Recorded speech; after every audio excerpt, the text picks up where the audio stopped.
pessoal, é o seguinte, a gente já...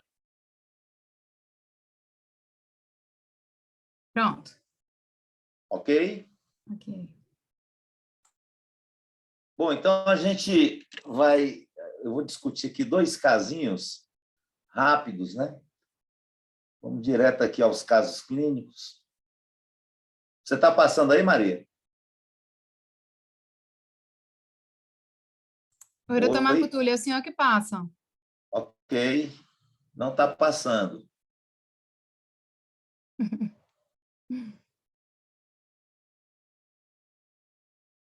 Se alguém tentar sair e botar novamente.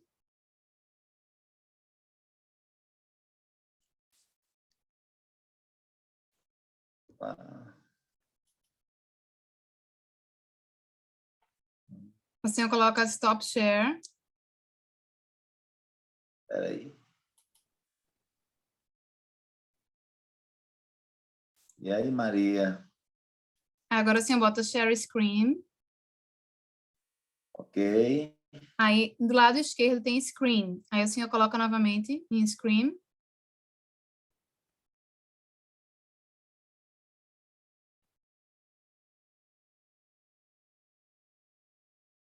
Pronto. Não Agora tenta foi. passar. Não está indo. Não está indo, viu?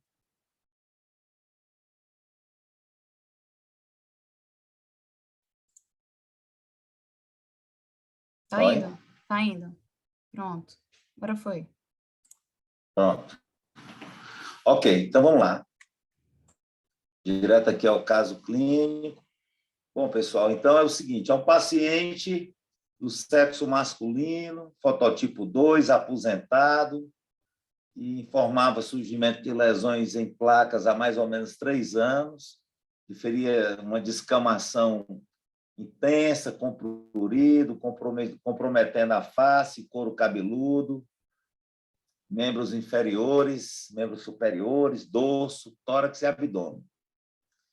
Teve o seu atendimento inicial aqui no consultório em dezembro de 2020, apresentando uma autoestima bastante comprometida, informou que já havia realizado tratamento psiquiátrico, né? E está em uso de metotrexato. Ao exame físico, apresentava placas eritêmato-escamosas, comprometendo o couro cabeludo, abdômen, membros inferiores, membros superiores, com marcadores PAS e DLQI superiores a 10. Relatava também dor nas articulações e dor lombar. O paciente é hipertenso, diabético, faz uso de losartana, Idapen, Glifage aí está com Y. Informa que na família tem 2 irmãs com diagnóstico de psoríase, né? Bom, então, assim, eu aí já solicitei alguns exames, exames de imagem, no caso aí o raio-x de tórax, exames laboratoriais. Eu sempre gosto de fazer uma biópsia de pele. Isso aí eu sempre gosto de fazer, eu posso explicar depois os motivos aí, tá? Bom, então orientei o paciente a realizar sessões de fototerapia, UVB, prescrevi cefalexina porque tinha um comprometimento no couro cabeludo e tinha infecção também, couro cabeludo e nos ouvidos aí.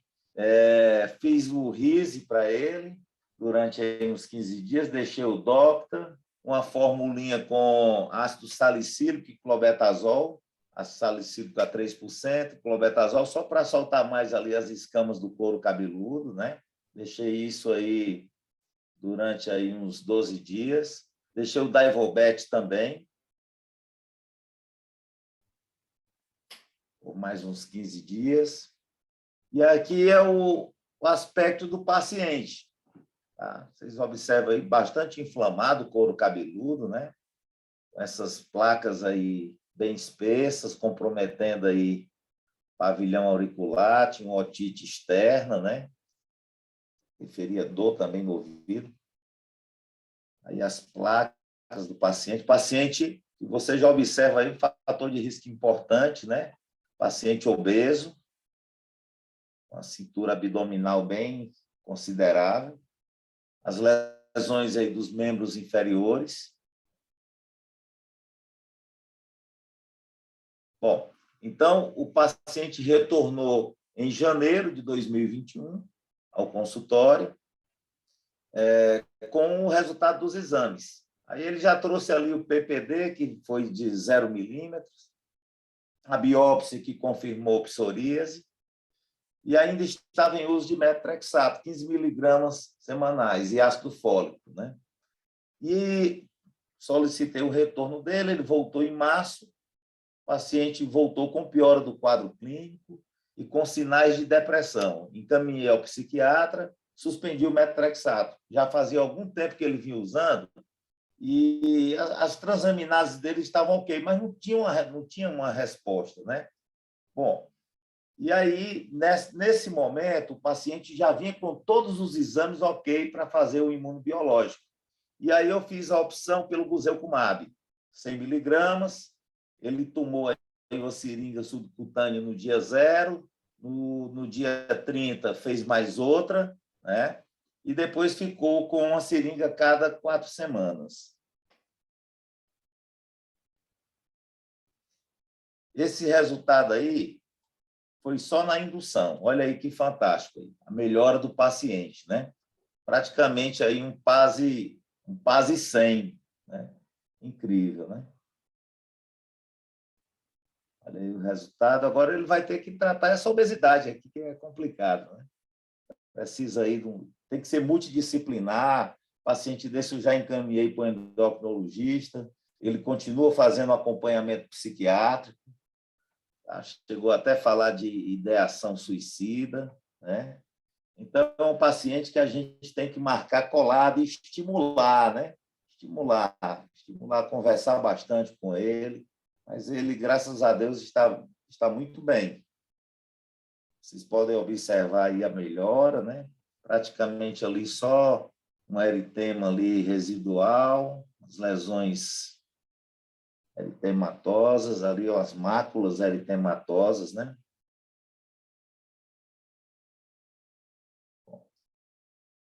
Então, isso aí é o primeiro caso. Eu acho que eu já posso... Vocês gostariam de comentar alguma coisa aí nesse caso? Ou eu posso ir direto para o segundo e depois a gente dá uma palavrinha?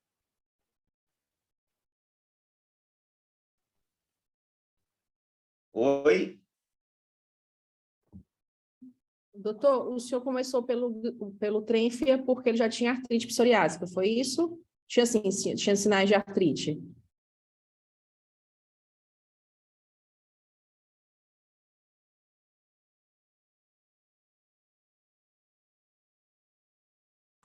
Está no muro, doutor Marco Túlio. Um minuto. Vocês ouviram aí? Só agora que ficou mudo, agora voltou, já pode falar. Tá, mas vocês ouviram desde o começo? Ou estava mudo desde o começo? Só depois da pergunta que ficou mudo. Ah, mas vocês ouviram todo o caso aí, então, Sim, né? escutamos tudo. Ah, sim. Aí eu tem alguma pergunta aí ou eu posso ir lá para o segundo caso? A doutora Juliana Pinheiro tem uma pergunta. A doutora pode Pode repetir, por falar, favor? doutora. Pode falar, doutora. Doutor, a escolha do biológico foi porque ele também tinha quadro articular, não é isso? Sim, tinha comprometimento articular. Eu não pedi raio-x, foi apenas assim, clinicamente, né? Ele referia dor, conversei com ele, tinha dor nas mãos, tinha dor nos joelhos, né? E dor lombar importante. E esse paciente, doutora Juliana, eu também pedi que ele fosse até um colega reumatologista, viu? Tá bom, obrigada, professor. Mas aí é aquela história, na hora da consulta, nós dermatologistas, a gente já sabe do problema da psoríase, que mais ou menos aí uns 33% dos pacientes pode desenvolver artrite psoriásica. Então, não custa nada a gente perguntar ao paciente com relação ao envolvimento articular, né? E aí, na hora de escolher um imunobiológico, a gente já pode direcionar para isso, já que é uma doença que é crônica, uma doença que realmente é incapacitante, né? A gente já tenta aí fazer a parte da gente. e não impede de pedir aí que o paciente seja visto também por um colega reumatologista. No caso aí, esse paciente eu encaminhei ao psiquiatra, estava realmente precisando, né? Encaminhei também para o endocrinologista, ele já tem um acompanhamento com o cardiologista, né? Então, um paciente com síndrome metabólica bem estabelecida, né? Okay? Então, vamos lá para o próximo caso.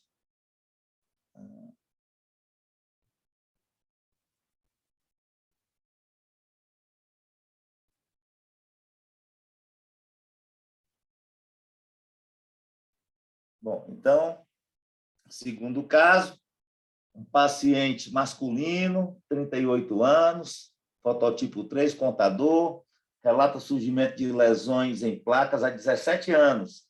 As lesões surgiam principalmente, comprometiam principalmente os membros superiores, membros inferiores, dorso, tórax e abdômen.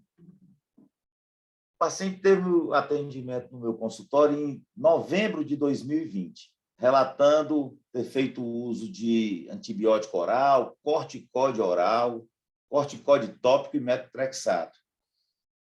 Informou também ser muito ansioso e que as lesões tiveram piora significativa, mesmo em uso do metotrexato, não vinha respondendo ao MTX. Ao exame físico, apresentava lesões em placas eritema-escamosas no tórax, abdômen, em toda a extensão do dorso e membros inferiores, e os marcadores PAS e DLQI bem superiores aí a 10. Também relatava dor lombar e dor nas articulações das mãos e joelhos. O paciente faz uso de simvastatina, 20 miligramas dia, por conta de dislipidemia, isso aí às custas de LDL. Encaminhei esse paciente ao psicólogo e ao reumatologista para avaliar a questão das dores e dessa ansiedade, né? Nesse momento, eu já solicitei também exames de imagem, laboratoriais e fiz biópsia de pele. É o que eu faço assim na minha rotina. Isso aí que eu estou passando para vocês é o que eu faço. Tá? Orientei, suspender o metotrexato, pois já vinha usando há mais ou menos 10 meses, sem melhora clínica. Orientei também fototerapia, 3 vezes na semana. Essa fototerapia, eu peço que pelo menos 2 vezes na semana, porque está muito difícil para as pessoas saírem de casa, fica caro, né? A gente tem que ver também esse aspecto aí. Bom, na ocasião, prescrevi aí o Dr. Shampoo, Daivobet, os paliativos. Né? Então, isso aí era o aspecto do paciente, uma pessoa jovem, como vocês podem observar, né? E tinha vergonha de sair de casa, não queria pegar uma praia. Realmente, a vida social dele estava bastante comprometida. Em dezembro de 2020, ele retornou ao consultório com os exames solicitados, né? Os resultados assim dentro da normalidade, com exceção do LDL, que era de 168, mesmo em uso da simvastatina. Encaminhei ao cardiologista, o PPD dele era 0, a biópsia confirmando psoríase e os demais exames, pessoal, todos ok, tá? As sorologias, tudo tranquilo, sem nenhuma alteração. Bom, e aí eu já iniciei a indução com o Isequizumab. Então, fiz aí 80 miligramas do Taltz para ele, sendo 2 canetas subcutâneas no dia 0, uma caneta a cada 15 dias, durante 3 meses, seguindo por uma dose de manutenção, uma canetinha aí a cada 4 semanas. Esse foi o resultado que a gente obteve após a dose de indução. Assim, fantástico, né? Paciente praticamente aí com PASI, melhora do PASI 100, né? Então, só voltando aqui. Bom, Isequizumab, vocês sabem, né? É um anti-interleucina 17A, é o que tem mais afinidade pela interleucina, né? Assim, em termos de efeitos colaterais, a questão da candidíase, como também é falada lá no secukinumab, no Cosentyx, mas assim, na minha vivência aqui, nos pacientes que eu tenho tratado, até agora nunca tive nenhuma queixa com relação a isso aí, a exacerbação de candidíase, nenhum. Os pacientes realmente estão indo muito bem. Eu fiquei impressionado assim, com essa resposta aí, bastante rápida desse paciente, né? Bom, então esses aí são os 2 casos que eu tinha para mostrar para vocês e estou aqui à disposição. Se há alguma dúvida aí, alguma pergunta, né? Eu trabalho com todos os imunobiológicos. Realmente, até agora, eu só não prescrevi o certolizumab, mas o restante a gente já tem uma certa experiência aí e, para mim, assim, isso foi um dos maiores eventos assim desse século, né? Esses medicamentos, porque essas pessoas sofriam demais, né? A gente tem pacientes mutilados, pacientes comprometidos, em cadeira de rodas devido à artrite. Então, para a gente assim, é uma glória grande a gente está vendo aí os resultados desses pacientes, né?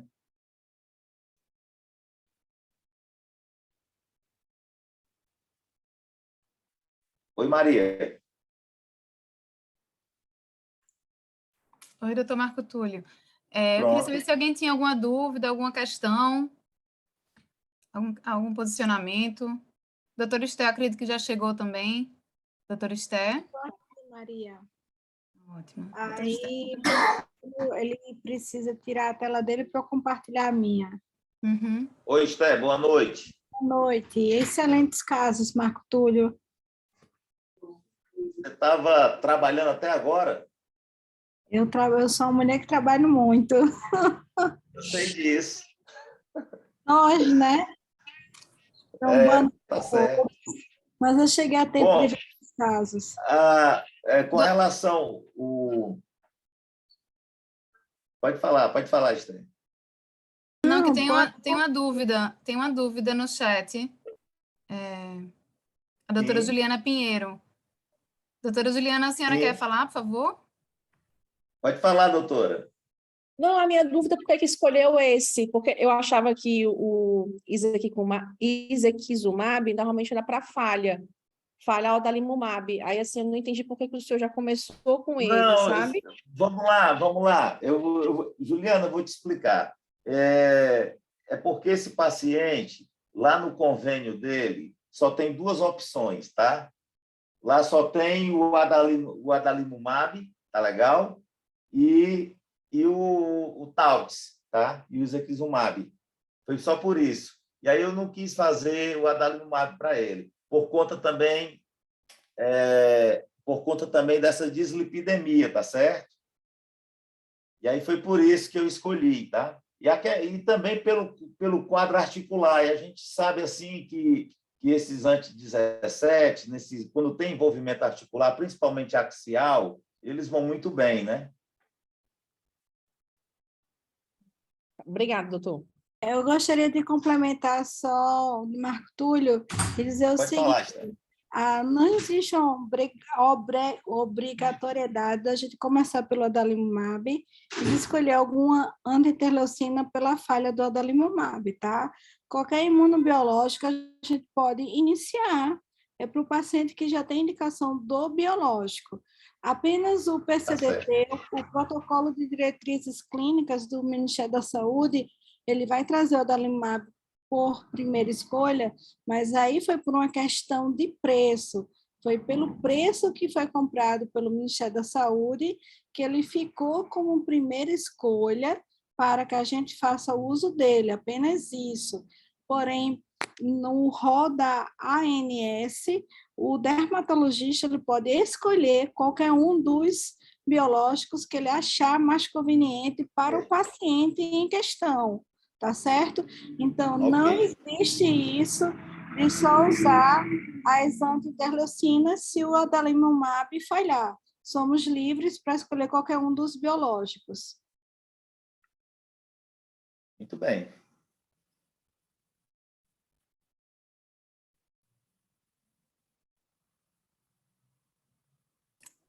Doutor Marco Túlio, o senhor pode parar de compartilhar a tela para a doutora Esté poder compartilhar dela, por favor? Ok.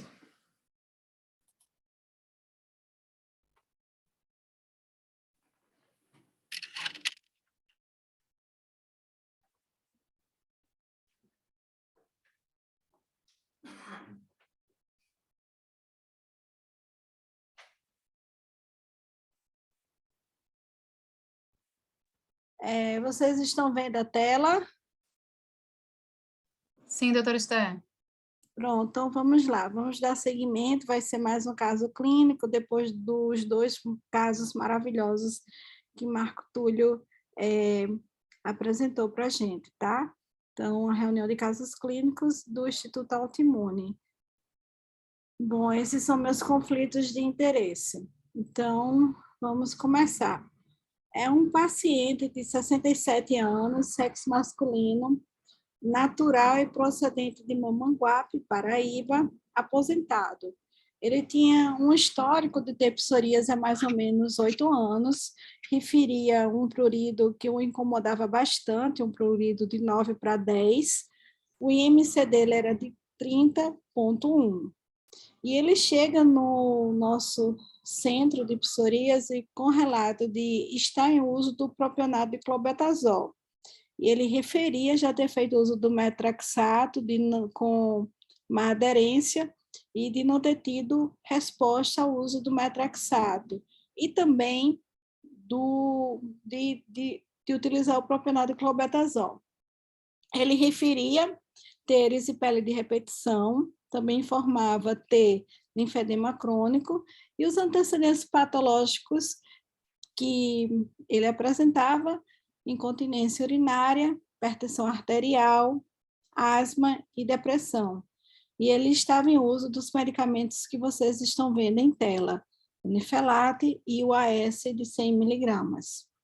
Então, ao exame, ele apresentava lesões eritema escamosa em troncos, em membros superiores e inferiores, escama também em couro cabeludo, sendo nos membros inferiores com esse aspecto verrucoso e esse edema importante em ambas as pernas. Tinha um PASI de 23,5, DLQI 12 e um BCA de 55.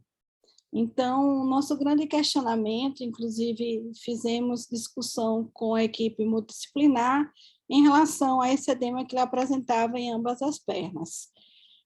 Foi realizado biópsia, e depois de discussão com toda a equipe multidisciplinar, inclusive também com vascular, com infectologista, ultrassonografia, exames de imagens de ambos os membros,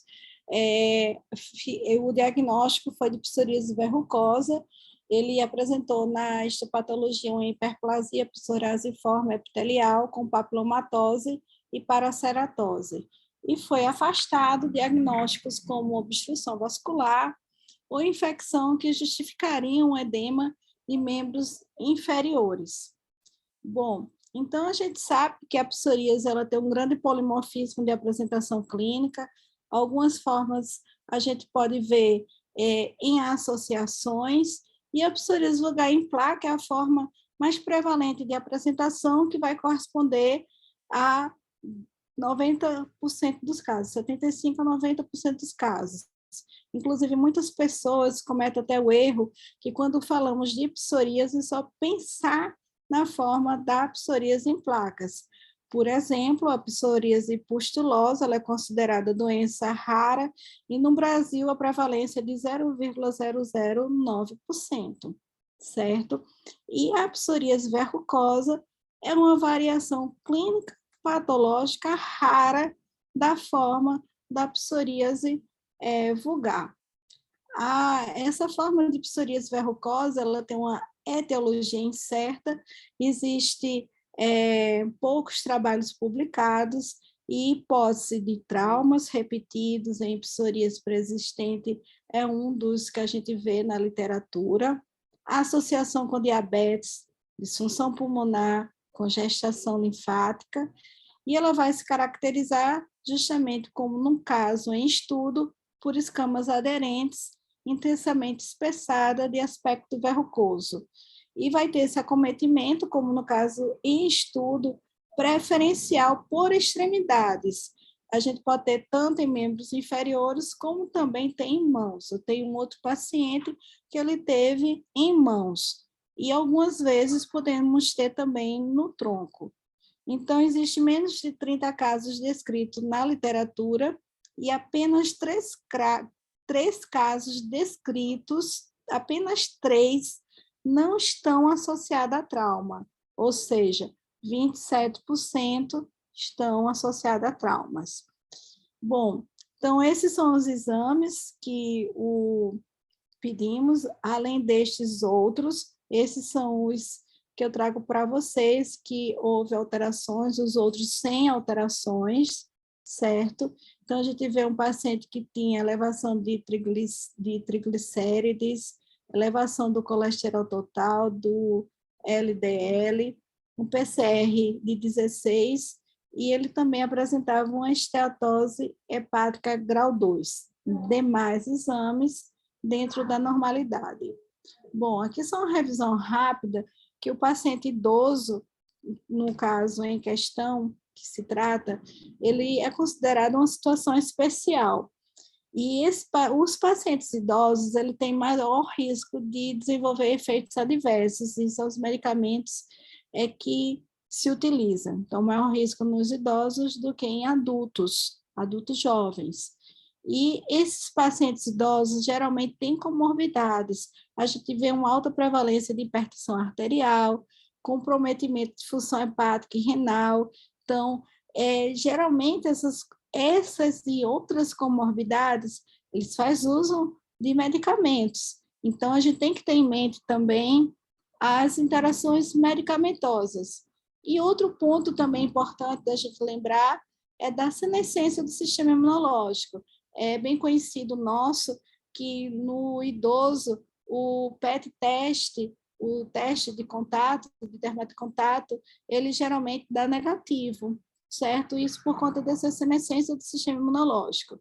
Então, a gente tem que ter uma cautela muito grande em relação à prescrição do uso do metraxato, da ciclosporina e acetetrina, inclusive o metraxato, na bula dele, e isso o PCDT do Ministério da Saúde, em nosso consenso psoríase também traz o metraxato como contraindicação relativa para idosos. E lógico que a gente tem que computar, avaliar as outras contraindicações. E o risco é bem menor quando utilizamos imunobiológicos em idosos e menor ainda quando a gente fala do uso das anti-interleucinas. Então, atenção para os anti-TNF-alfa em relação por serem eles o que tem maior risco para infecções graves. E apesar que a gente não vê na prática infecções graves, a gente vai ver infecções não graves, mas o mais seguro seria o uso das anti-interleucinas.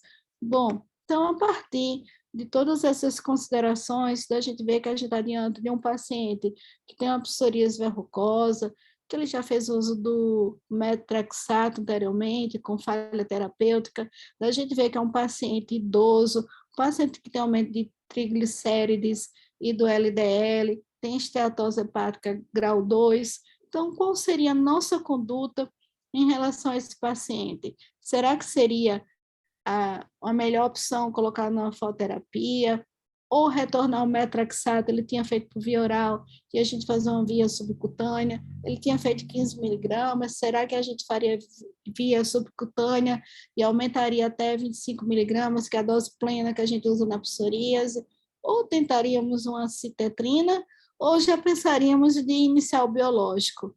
Lembrando que esse paciente também tinha histórico antes de erisipela de repetição. Em relação a esse ponto, como é que a gente se comportaria, se a gente pediria auxílio, ou se instituiria algum tratamento profilático para erisipela de repetição para iniciar o biológico. Então, abro a discussão para a sala.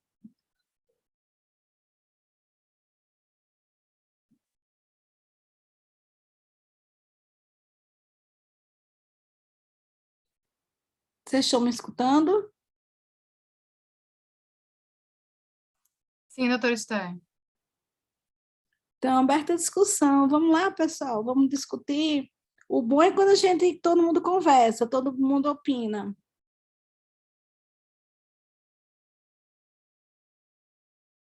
Alguém quer escrever no chat em vez de abrir Ô, Esther, ele Oi. estava com erisipela nesse momento aí? Não. Ainda? Não. Ele vinha fazendo esquema de penicilina, com penicilina ou Ainda não? não, ainda não. Eu tenho um Doutor. caso desse parecido, só que é o comprometimento nas regiões plantares, mas é uma psoríase verrucosa extensa. A paciente continua lá na faculdade com a gente. Ela está usando um imunobiológico. Melhorou bastante. Eu vi que Juliana abriu o microfone, estava querendo falar. E aí, Juliana, o que é que você faria aqui? Eu faria a profilaxia para a erisipela, independente da psoríase dele. Faria sim. E faria o biológico também, né? Porque, como a senhora falou, a fototerapia é difícil, até questão de acesso, né? Ele era idoso. Beleza. O metrexato, Deslocamento, tudo é difícil. Estava tão inflamado. isso. E a citretina ele nem pode, né? Para a dislipidemia que ele tem. Não. E metrexato também contraindicado aqui no caso, paciente idoso e outras comorbidades. Isso mesmo. Então, a gente pensou no biológico. Aí, a gente teve esse acompanhamento multidisciplinar. Na época que esse paciente veio, a gente tinha ainda o infliximab, né? Então, hoje, possivelmente, eu não iniciaria o infliximab, mas isso é em relação ao início do acompanhamento deste paciente.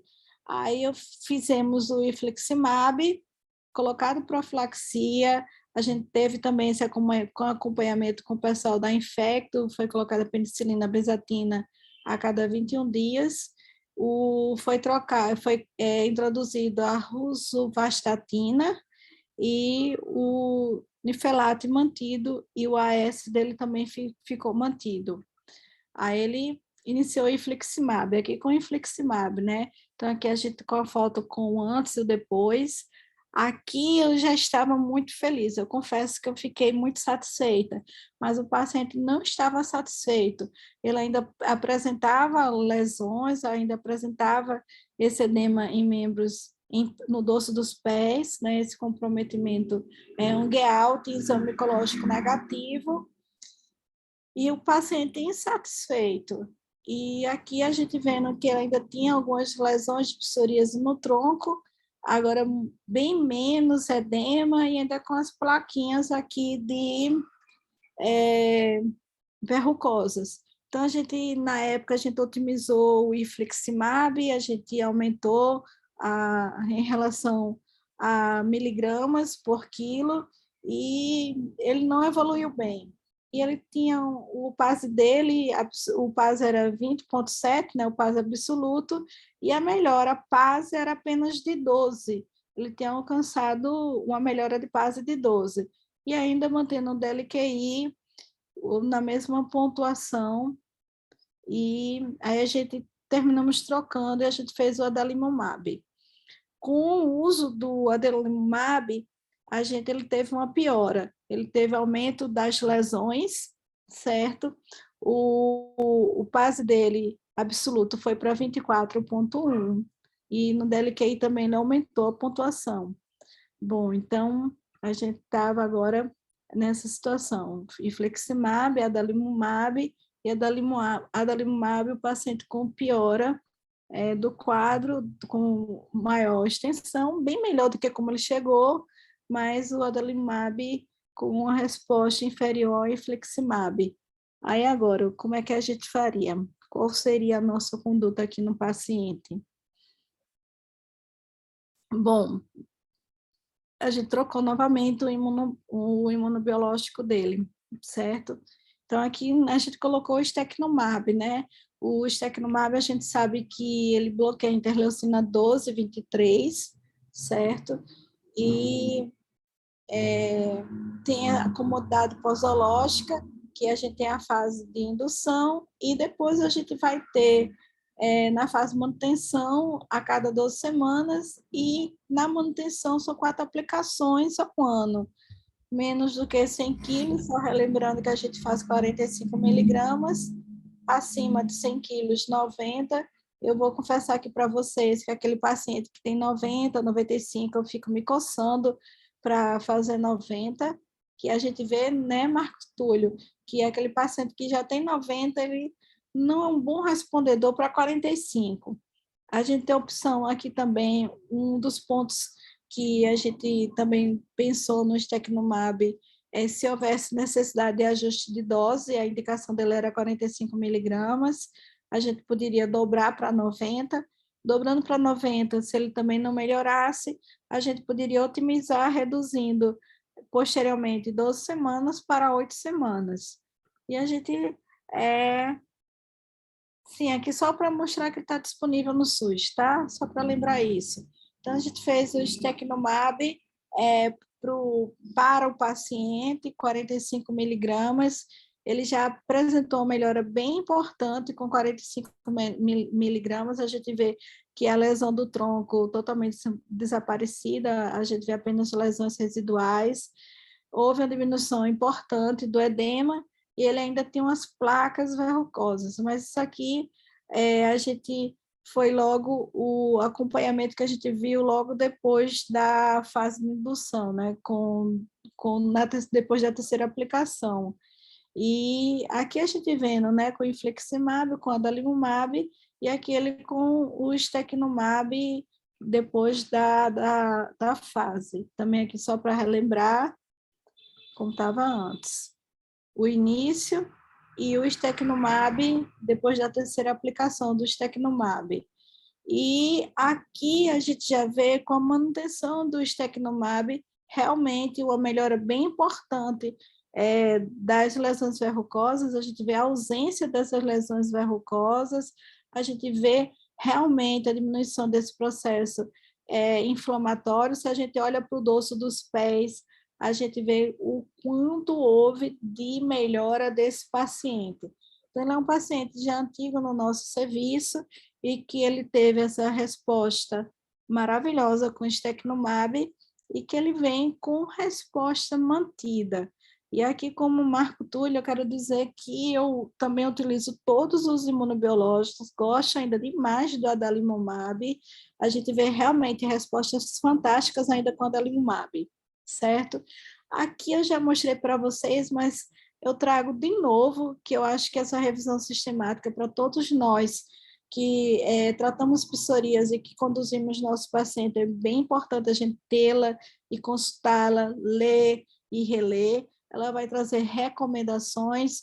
A tradução do título dessa revisão sistemática, ela é bem sugestiva, que diz qual medicamento para qual paciente, e assim, um dos medicamentos que está no SUS, que eu gosto muito, principalmente pacientes que têm muitas comorbidades, o Stecnomab tem muitas publicações de vida real. Então, para aqueles pacientes mais complexos, que a gente quer respaldo como médico, assim, de literatura, a gente termina tendo realmente assim o Stecnomab.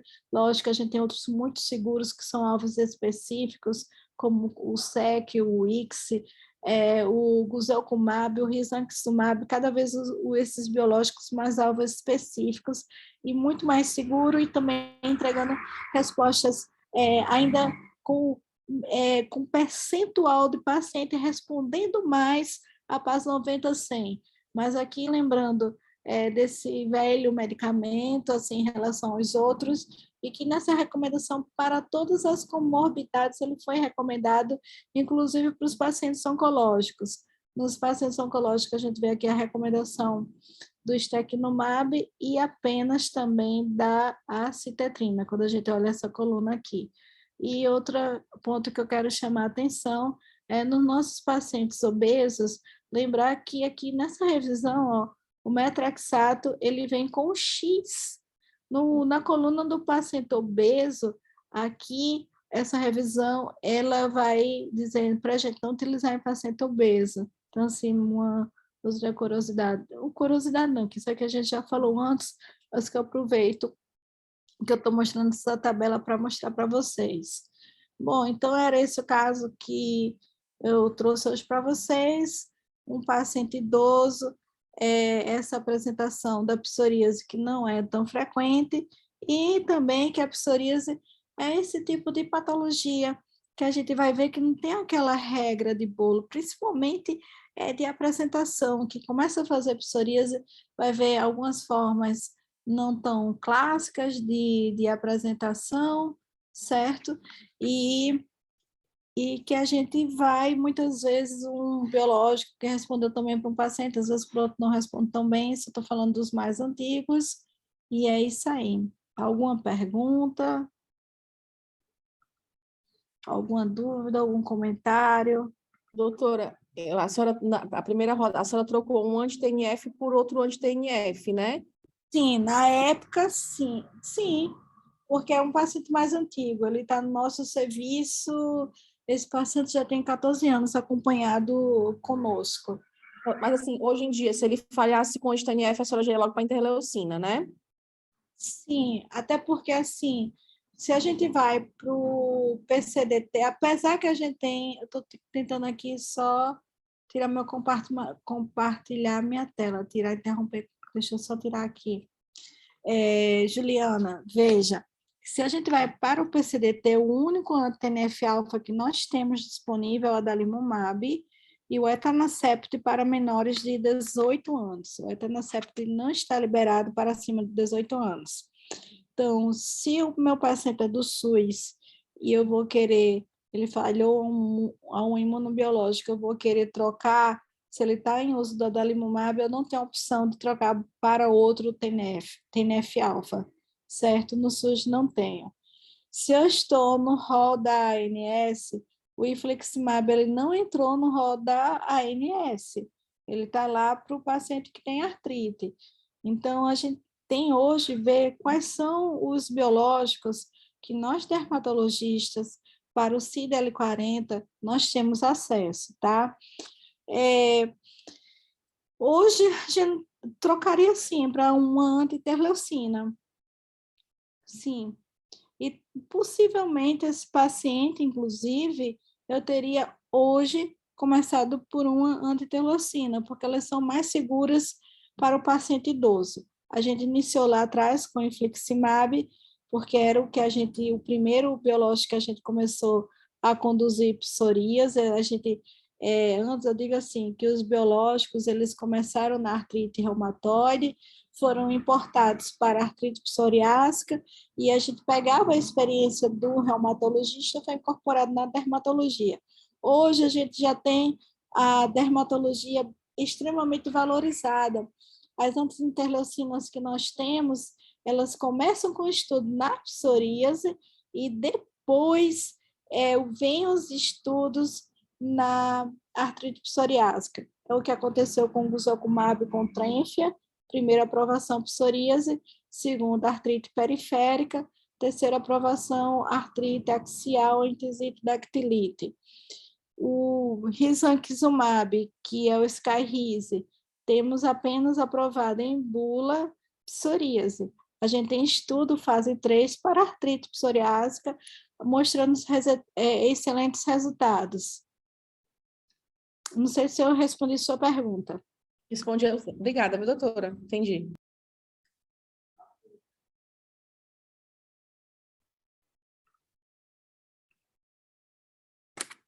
Marco Túlio, quer fazer algum comentário?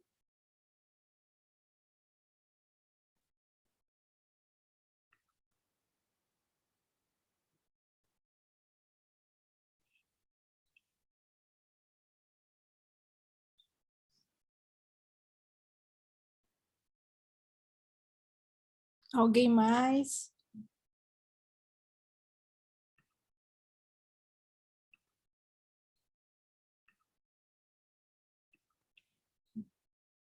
Maria, Oi, Esté. Oi, sim, Esté. Túlio, quer fazer algum comentário aqui do Não, cara? primeiro só elogiar aí a sua apresentação fantástica. Você fez aí um apanhado assim geral, muito bacana. E com relação ao caso que eu te falei, que é parecido, né? É mais nas regiões plantares, no caso de psoríase verrucosa, a paciente teve uma resposta muito bacana com o Cosentyx, com o secukinumab, né? E ela está bem controlada. Não é um caso também tão fácil, né? Não é fácil, uma paciente idosa. O certo é que ela ia para a faculdade sempre de cadeira de roda, hoje ela consegue deambular, né? Mas é isso aí, cada caso é um caso e sempre aparecerão os desafios, né? Esse paciente também ele chegou em cadeira de rodas e foi muito bom quando a gente viu que o paciente melhorava. Tem aqui no chat perguntando o tempo de se fazer uso biológico, que eu falei que esse paciente está com a gente já há 14 anos. Bom, a psoríase ela é uma doença crônica, é como ter hipertensão, como ter diabetes. Então, até o momento, o tratamento é para a vida toda. E a gente vê algumas situações que, por uma questão ou outra, o paciente ele para o uso e que durante um bom tempo ele mantém uma resposta sustentada, mas que depois ele começa a apresentar novamente lesões e a gente necessita retornar o uso dos biológicos. Eu não gosto de parar o biológico, não, eu gosto de manter o uso. Agora, a gente tem essas situações, o paciente ficou tão bem, aí ele para o uso, por algum motivo ele tem evasão, e depois ele retorna com lesões. Também essa sua experiência, Marco Túlio? Sim, sim, concordo plenamente.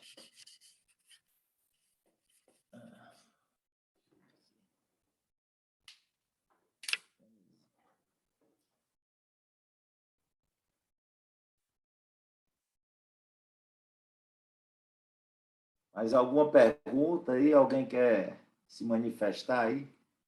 Luísa Rio Tinto, Maria Clara, cadê vocês? São os residentes lá da UFC.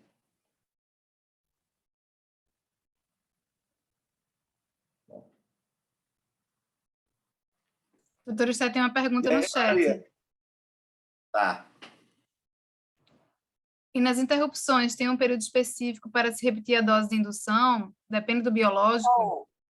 Vamos lá. Então, assim, em bula, dependendo do tempo que a gente tem de interrupção, sim, se repetiria a dose de indução. Agora, algumas vezes, principalmente isso há mais tempo, às vezes a gente não tem um acesso para repetir a dose de indução e a gente começa sem a dose de indução. Mas Esse é o problema, né? o Esté, correto só uma pergunta. seria repetir. Sim, diga. Tá, Pergunta não, tá você faltando faz medicação? comentário. Tá Oi? faltando medicamento aí para você? Tá faltando Não, o medicamento que aí na falta aqui Paraíba? é a citetrina. Aqui tá faltando tudo. É um problema sério. Os pacientes ficando descompensados. Aqui Até a não. citretina está faltando. Pois é, graças a Deus. Mas E aqui está difícil a situação. aqui, no caso, não é a gente que interrompe o medicamento, é quando o paciente ele interrompe por algum motivo. Agora, tem algumas situações, sim, que a gente vai orientar a parar o medicamento. Ou, assim, cirurgia de emergência, ele vai fazer a cirurgia de emergência. Se ele vai fazer uma cirurgia eletiva, ou é um paciente que está em uso de biológico, e eu vou fazer vacina de vírus vivos atenuado, sim, aí são situações que nós mandamos o paciente parar o biológico. Existem também outras situações, o paciente que a gente está acompanhando, de repente, uma neoplasia de um tumor sólido, ou está com alguma doença naquele momento, a gente vai orientar a pausa daquele momento biológico. Em relação à cirurgia eletiva e à vacina de vírus vivos atenuados, a gente manda parar de 3 a 4 meia-vidas do produto que a gente está utilizando. Isso vale também para metrexato. Metrexato é considerado imunossupressor a partir de 25 miligramas e também para ciclosporina. No caso, em estudo que eu apresentei o Stecnomab é meia-vida do Stecnomab são 21 dias. 21 dias são 3 semanas.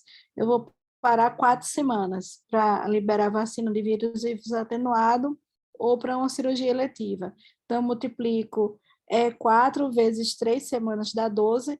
Então, eu vejo a data que ele tomou, aí mando ele ficar 12 semanas sem, conto 12 semanas, aí libero que ele faça o procedimento eletivo ou que ele faça a vacina de vírus vivos atenuado. Quanto tempo depois que ele fez a vacina de vírus vivos atenuado, eu vou autorizar que ele retorne ao uso do biológico? 4 semanas. 4 semanas depois eu já libero. E no caso de um procedimento cirúrgico, vai depender do procedimento cirúrgico, desde que esteja cicatrizado.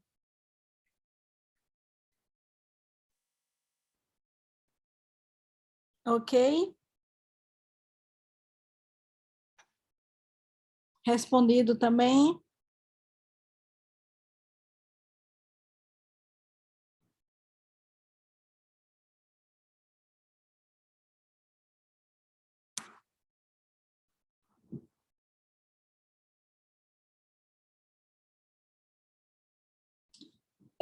Marco Túlio, quando eu vi aqui a foto de Fabiana, quando eu olhei assim para cima, viu, Fabiana?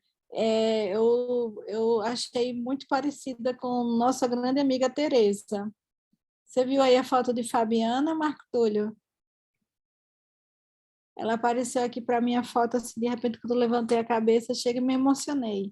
Chega, deu uma pausa no que eu estava falando. É um elogio para você, viu, Fabiana? Tereza era lindíssima, uma amiga muito querida.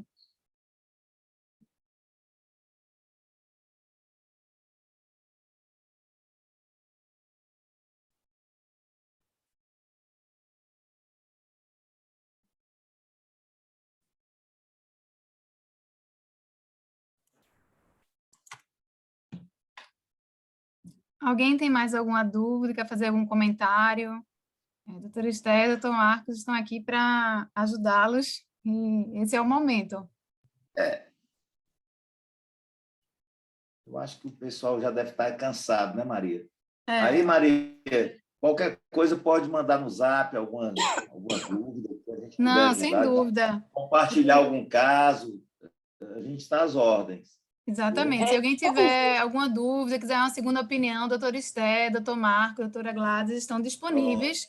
E a preceptoria é justamente para isso, para vocês trazerem dúvidas. E temos aqui 3 experts para ajudá-los. Estamos disponíveis. Exatamente. Eu queria agradecer a todos, a doutora Esther, doutor Marcos, pelos excelentes casos e a todos pela participação. E lembrando que em agosto vamos ter outra reunião de casos clínicos. Se até lá alguém tiver também alguma dúvida, pode entrar em contato conosco. E também, assim, sabe, Maria, uma sugestão que eu posso dar não só a gente trazer casos clínicos, de repente vocês, que eu acho que também seria produtivo, vocês trazerem um caso para a gente discutir aqui com vocês. Exatamente. Então, de repente, pode ser em agosto, em vez de a gente montar um caso como o que a gente fez, vocês trariam um caso e tanto eu como Gladys e Marco Túlio, a gente iria juntos com todos discutir o caso clínico. O que é que você acha, Marcos e Maria? Eu acho interessante a ideia, concordo. Ter mais membros, até para ficar algo assim. Mais dinâmico, né, doutora Esther? Para o pessoal participar, exatamente. Entendeu? O que é que vocês acham, pessoal? Alguém poderia trazer um caso para discutir aqui, não é? Eu acho super interessante.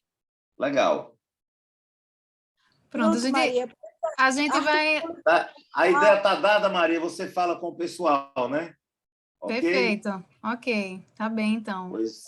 E você pode, Maria, antes até passar o caso para a gente, porque claro. A gente pode... como a gente fez hoje, trazer algumas curiosidades de revisão da literatura para deixar também algo mais coeso. Perfeito, doutora Esther. Excelente. Eu vou relembrar a todos para trazer na próxima aula, pelo menos 2 casos, 3 casos, seria muito bom. Ok. Ok? Ok. Tá bom, então. Boa noite, muitíssimo obrigada a todos. Boa noite. Até logo.